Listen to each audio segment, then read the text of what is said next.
Hi guys, today I've got for you a review of the BYD Atto 3. This will be a quick review because I'm at a drive event, so I have limited time with the car, but we'll take a quick look around the car, we'll look at the space, the cabin, and then we'll take it for a little drive. Brown car guy.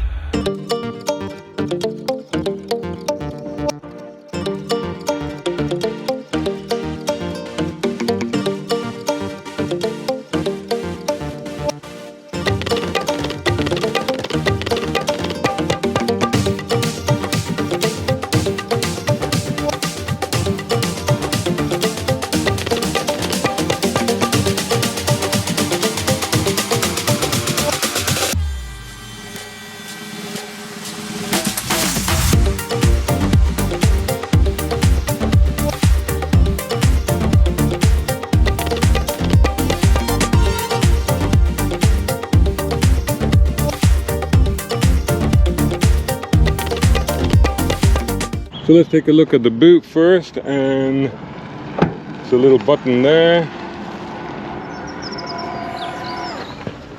Decent sized boot, not bad at all. Obviously this one's got cables in it, there's pockets on each side, there's lights, and there's hooks. The floor is rubberized, and there is a little bit below it, so let's see if I can lift that up. Get my finger into the hoop, and oh yes, there's quite a bit of a compartment underneath with a tire repair kit, compressor, and all the rest of it. So that's pretty handy, and of course split folding seats, although there seems to be a little bit of a lip there.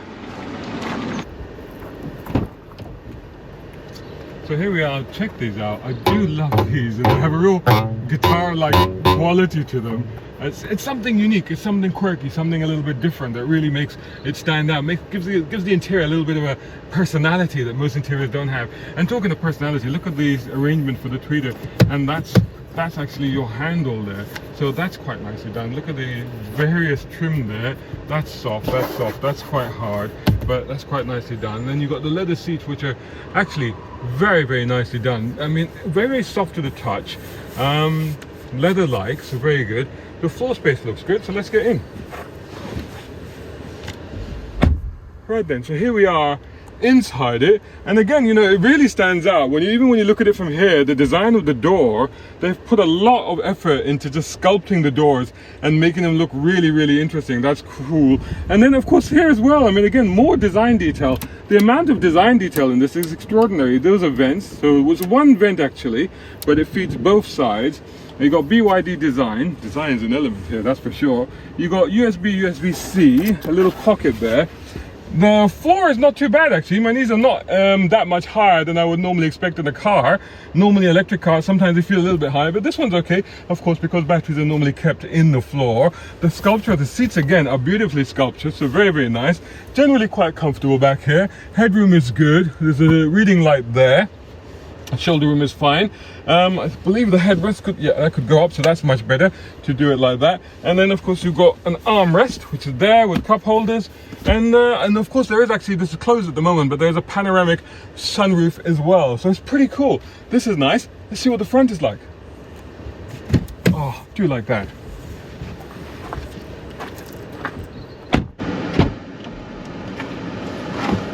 So here we are inside the car. The car is running at the moment. When you say running, it's electric, so it's just on. Oh, I think I've got cool seats, because they are definitely nice and cool. I mean, look at this. Spotify, massive screen here. I think there is a way to adjust the screen, though I'm not sure how that's done. You have modes here.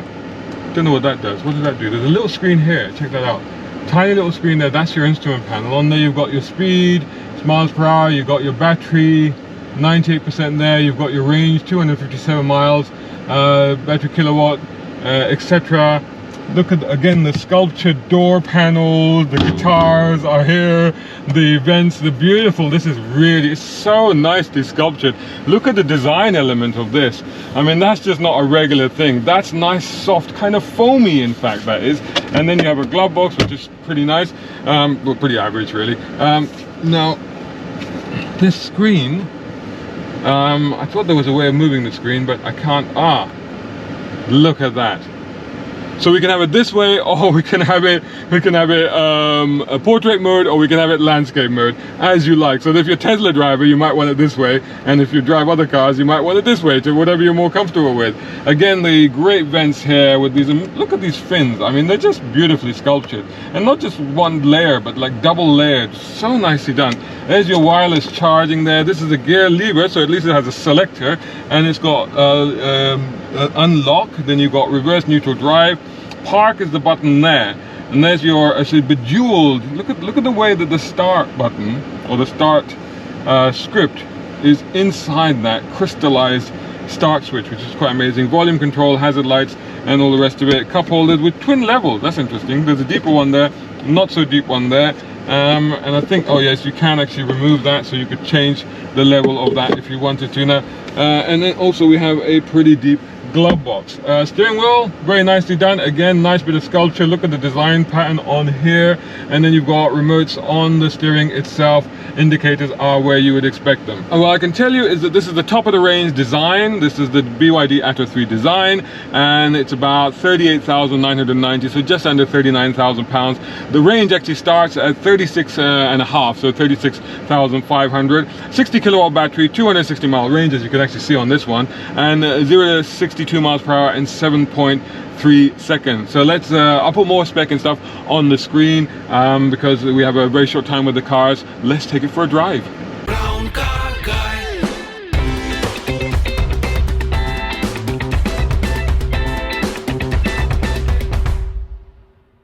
A brown car guy.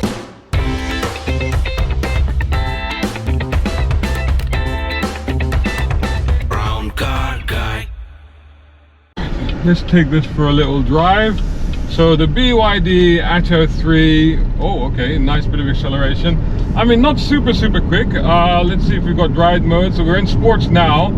That's pretty good on the uptake. You know, put your foot down and it does accelerate. That's eco. Oh, it's still, even in eco it's still pretty quick. I mean, and that's normal. Yeah, they're all about the same, quite frankly.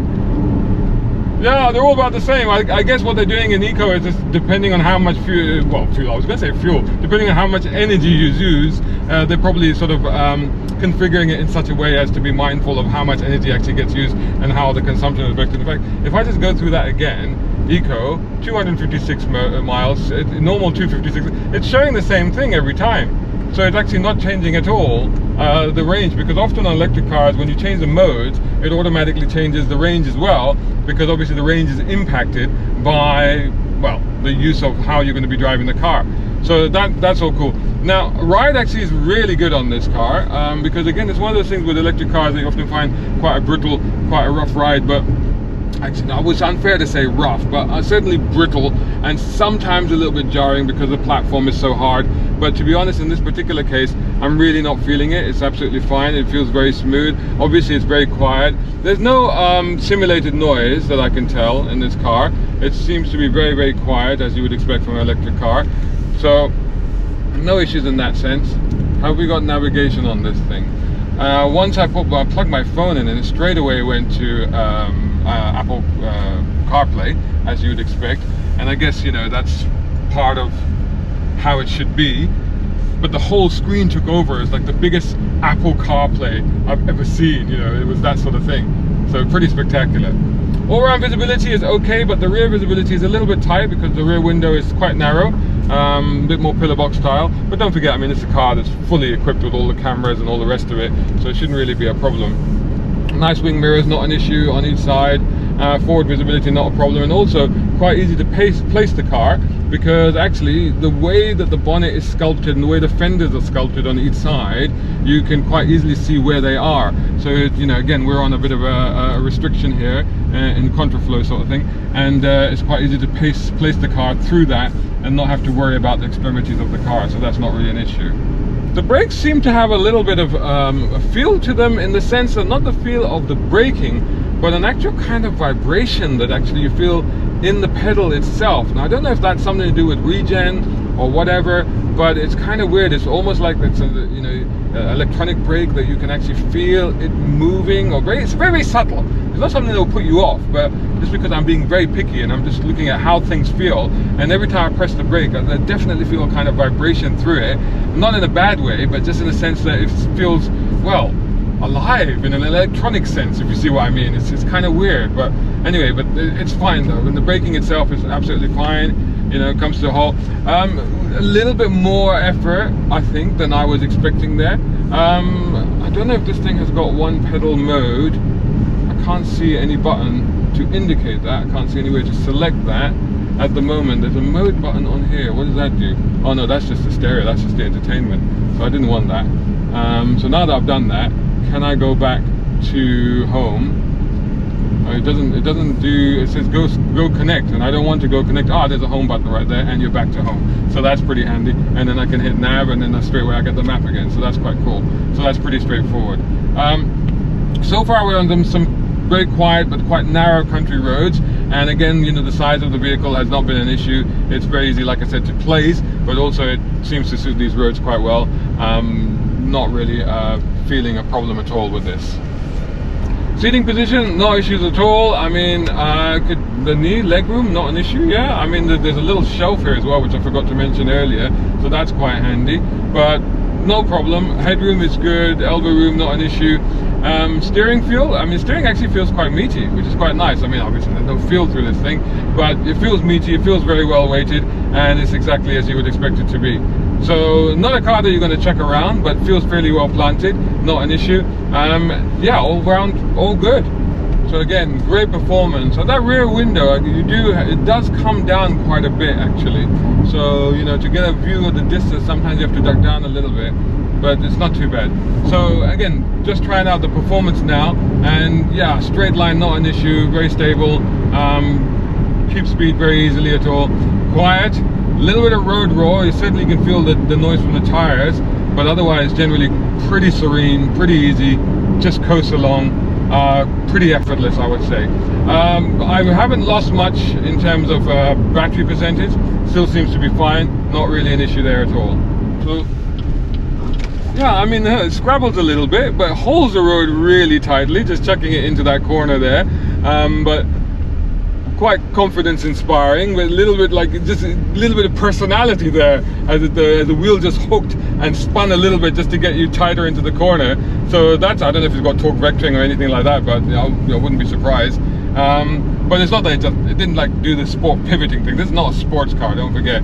But having said that, you know, yeah, I mean, it holds the road really well, not an issue, and reasonably accurate and responsive on the steering, as you'd expect it to be. You can hold it on, yeah, lead in on the brakes. Yeah, I mean, to be honest, like, you can really, like, as you punch it out of a corner, you get kind of a hint of understeer, and then it kind of corrects itself. So yeah, there's something going on there that's quite clever.